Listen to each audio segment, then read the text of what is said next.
So cartilage reconstruction surgery is a very specific niche area where patients with cartilage defects who have a lot of pain and are struggling with function problems or stiffness get seen and get treated. Now, the cartilage surgery itself has a variety of different modalities we can use depending on where the cartilage defect is, how deep the defect is, how old the defect is. So we use all these information, if you like, to try and tailor a treatment algorithm for the patient. And we can use patient's own cartilage, which we call autograft, to try and close the area if the defect is small. If not, we can use a biosynthetic mesh or a graft that can be filled in with some bone marrow stem cells that fill in the defect. And sometimes we can use a paste, which is again has got some viable allogenic cartilage cells that can use to regenerate and regrow cartilage. So all these are different modalities we can use for treating the cartilage defect.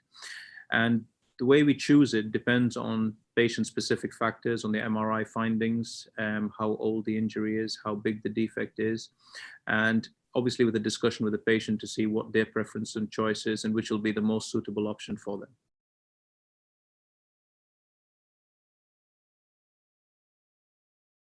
So the benefits of cartilage reconstruction surgery are enormous, really, because if a patient has got a cartilage defect and if that is left, it'll obviously cause them some immediate problems of pain, inflammation, stiffness, affecting their activity and affects their function.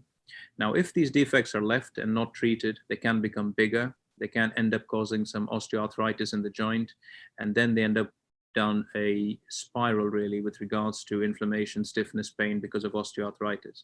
So if these defects are caught early and treated early with some cartilage reconstruction procedures, they stop that happening. So they get treatment with regards to improved pain function as an immediate response.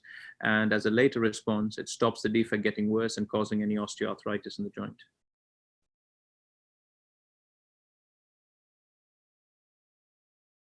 So the risks of surgery, again, are minimal because most of these are performed through keyhole surgical procedures. So the risks will include small risk of infection, some bleeding, some stiffness in the joint that requires physical therapy afterwards, a small risk of some numbness around the scars, which can take 2 to 3 months to settle down, and graft failure. But if the patients adhere and follow the post-operative instructions and the advice we give them and the advice the physiotherapists give them, it increases the success rate and chances of the graft working and healing well.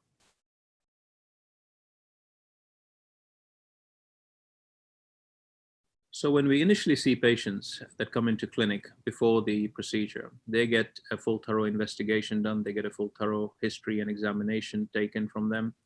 They get the investigations done, which will include some baseline x-rays and MRI scan, which is mandatory to try and map the knee and get a good detail of the cartilage defect itself. So they all get a good thorough workup before the surgery. Then once we've discussed the surgical options and the plan to go ahead for surgery, during the surgery itself, they come in on the day of surgery. They get met and greeted by our theatre surgical staff and team.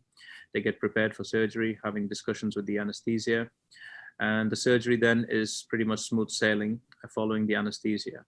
We see them straight after the anesthesia to tell them and go through the operation and the details with them. So the whole procedure really is quite smooth and is quite quick. Now, once they're in hospital, following that, they will have some physical therapy input. They'll be seen by the nursing staff, by the physiotherapy staff, by our work colleagues, and by myself to make sure all the initial treatment is going to plan. They're put into a brace to protect the cartilage healing in the knee, most likely. And following discharge, they get then followed up by our clinic staff and followed by myself in their clinic at weekly intervals till the wound is healed. And then at 6 weekly intervals till they make sure they're back to full healing capacity.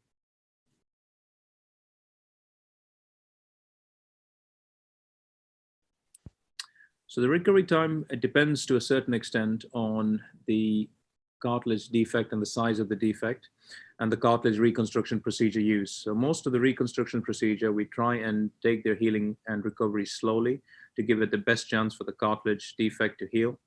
So most likely they will be in a brace where we protect their weight bearing, we protect their range of motion, and we take it slowly over a 6 to 8 week period.